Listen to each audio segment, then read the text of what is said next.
The moment I saw the bulldozer crushing my makeshift kennel, I knew this wasn't just about dogs anymore. It was war. "What the hell are you doing?" My voice cracked through the morning air as I sprinted across my property, groceries forgotten, in the truck. The bulldozer operator killed the engine, looking more scared of me than the massive machine he was operating. Behind him stood 3 HOA board members, including Karen Whitfield, the president, clutching her clipboard like a weapon. "Mr. Coleman," she said, adjusting her designer sunglasses, "we warned you. 20 dogs violate every single ordinance in our community guidelines. The fine stands at $80,000, and this structure is an illegal addition to your property." "Those aren't just dogs." I grabbed the closest thing to me, a chewed-up training dummy, and waved it at them. "They're future military working dogs, K9 units that'll save lives." Karen's perfectly manicured eyebrow twitched. "The board's decision is final. You have 48 hours to remove the animals or face additional penalties." That's when I made a decision that would turn our quiet cul-de-sac into ground zero for the most insane HOA showdown in American history.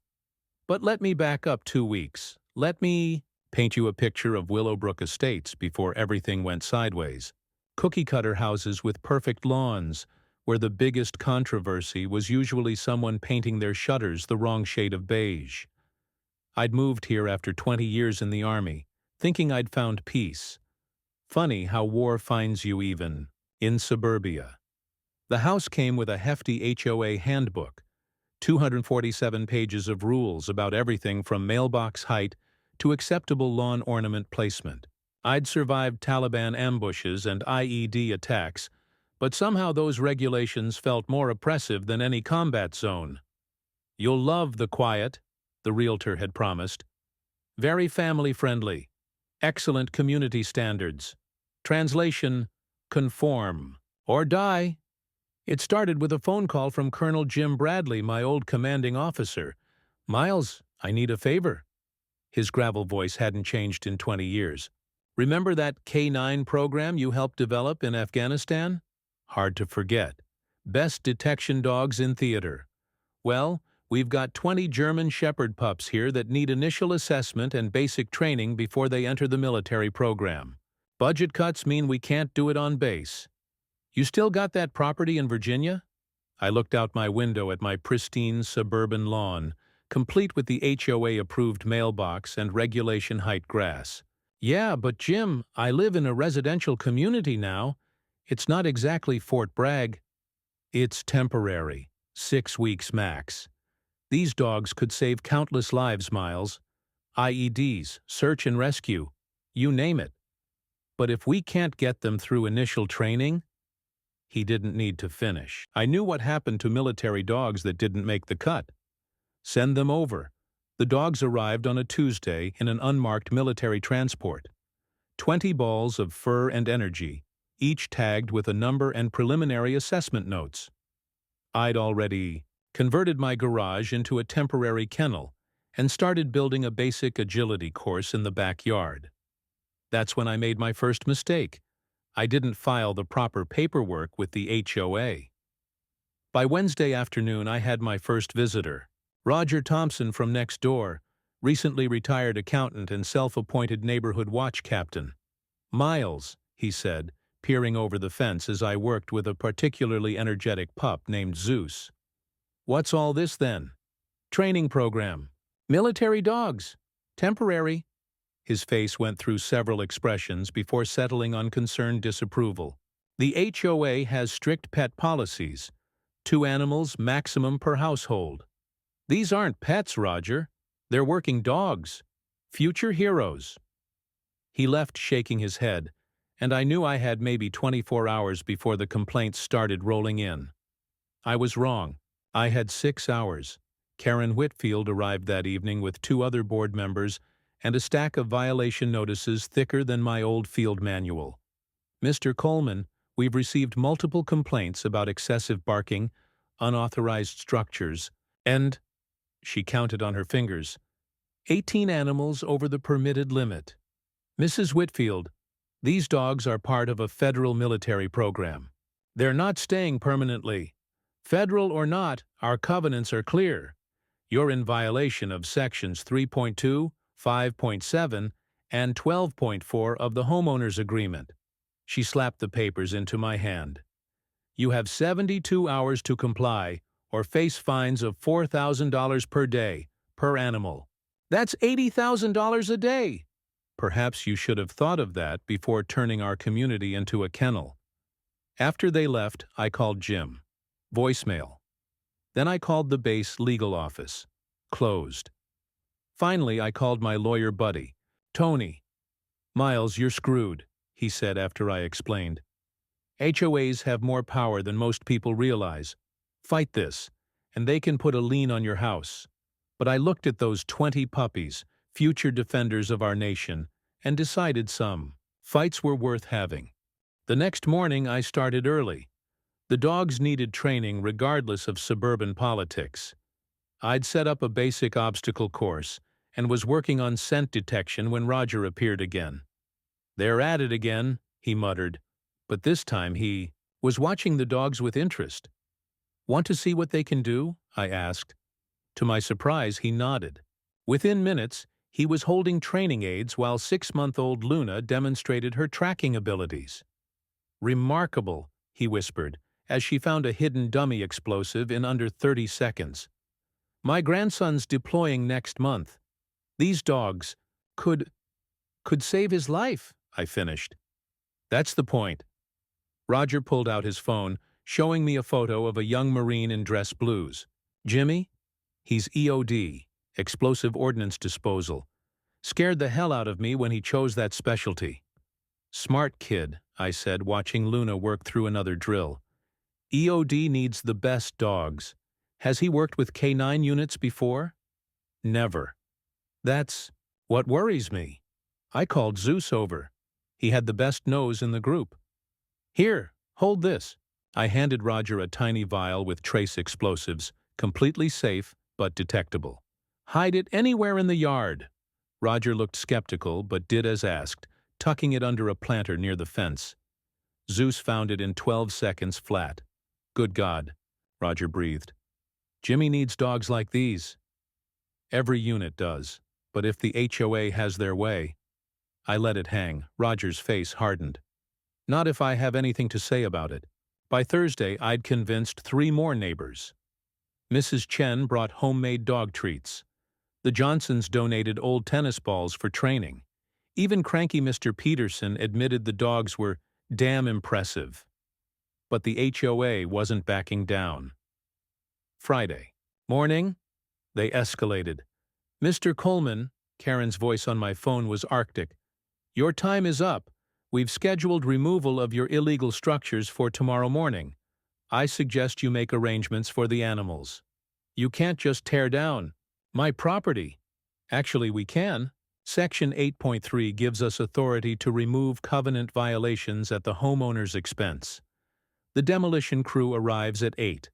I hung up and immediately started recording a video. Standing in front of my makeshift training facility, surrounded by 20 eager German shepherds, I told the internet exactly what was happening. "These dogs aren't pets," I said to my phone camera. "They're future military working dogs. They'll find bombs, rescue disaster victims, and protect our troops.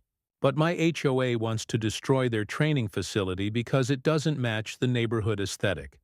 I posted it everywhere: Facebook, Twitter, TikTok. Then I sent copies to every veteran group I knew. By midnight, it had 50,000 views. By morning, 500,000. I woke Saturday to the sound of machinery. The bulldozer was already in position, Karen Whitfield standing beside it with her clipboard and a satisfied smile. "Last chance, Mr. Coleman. Remove the dogs voluntarily, or we proceed. These dogs are training for military service. You're interfering with national security." She actually laughed. "National security? Please. Jim, start it up." The bulldozer roared to life. I had to secure the dogs in the house to keep them safe, their confused barking adding to the chaos. Then I ran to the store. I needed padlocks, chains, anything to protect what was left.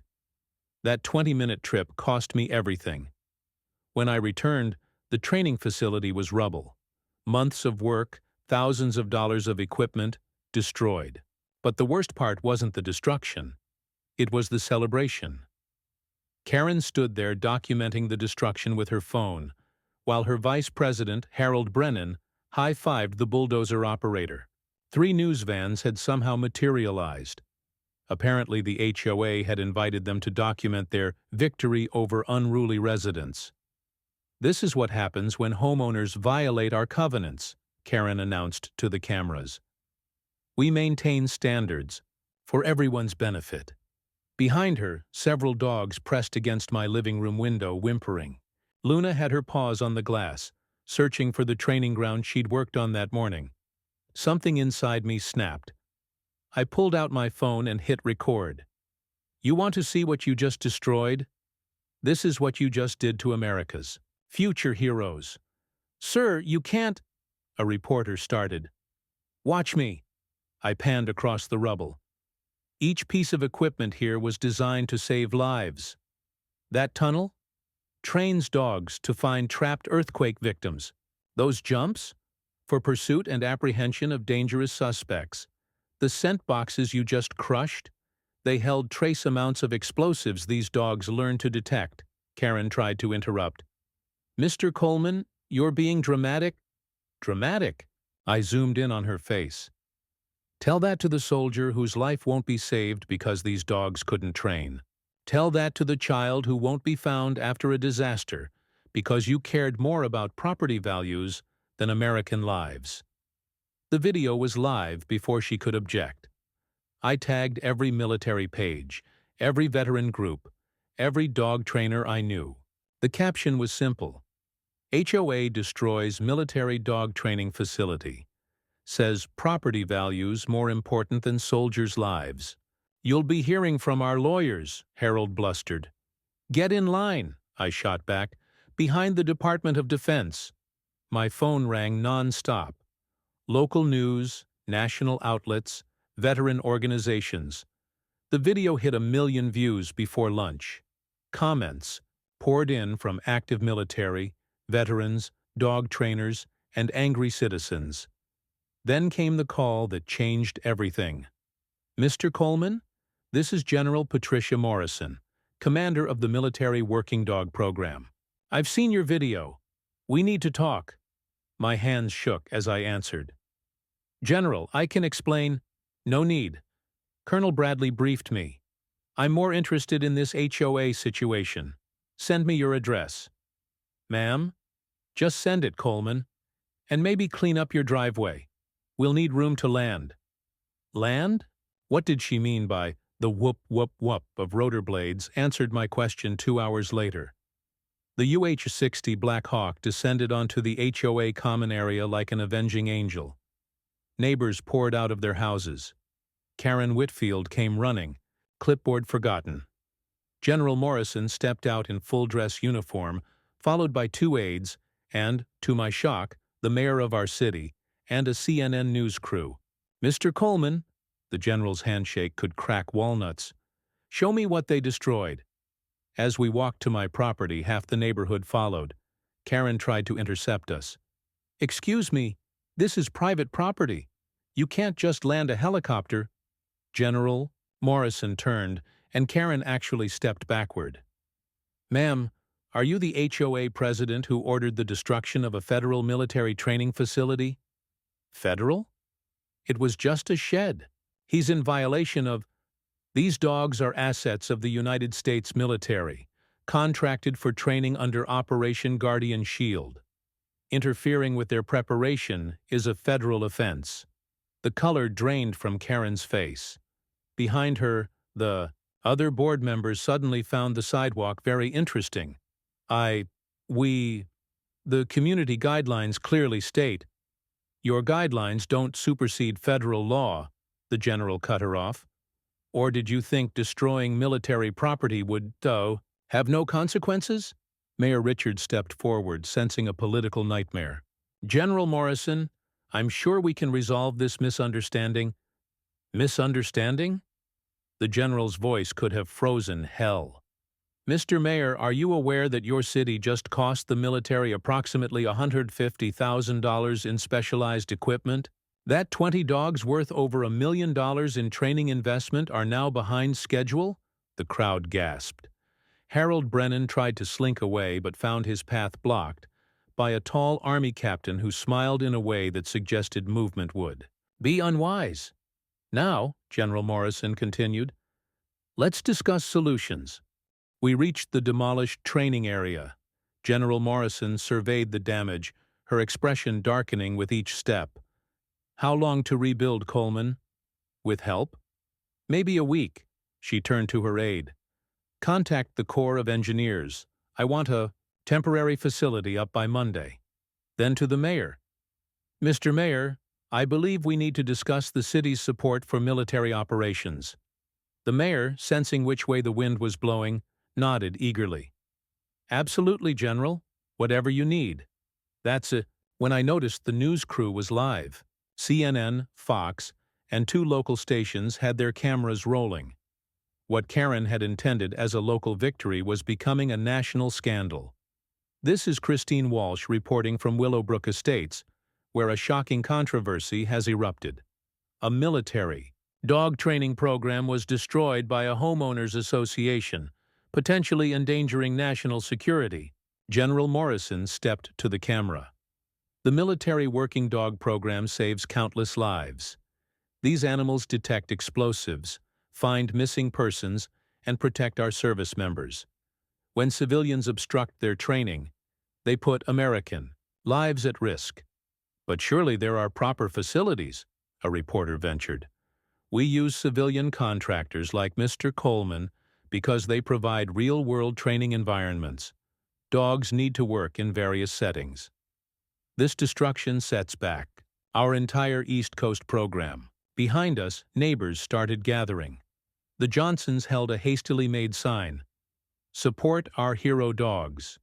Mrs. Chen had another. Shepherds over stupidity. Someone had even made one that read, My HOA fees paid for this disaster? Then Roger Thompson did something I'll never forget. He walked up to Karen Whitfield and handed her a single sheet of paper. My resignation from the HOA board, effective immediately. He turned to the crowd. I've seen what these dogs can do. My grandson needs them over there. I won't be part of stopping that. Roger, you can't just... Karen started. I can and I am. He faced the cameras. I've been on this board for 5 years. I've watched us fine people for grass height while ignoring what really matters. Today we destroyed something that saves lives. I'm done. The crowd applauded. Then another board member, Sarah Martinez, stepped forward. I'm resigning too. She looked at Karen with disgust. My brother's a cop in Baltimore. K-9 units have saved his life twice. I can't be part of this anymore. The next hour was chaos. 2 more board members resigned. Neighbors who'd never spoken to me offered help rebuilding. The mayor promised expedited permits. General Morrison made call after call, arranging resources.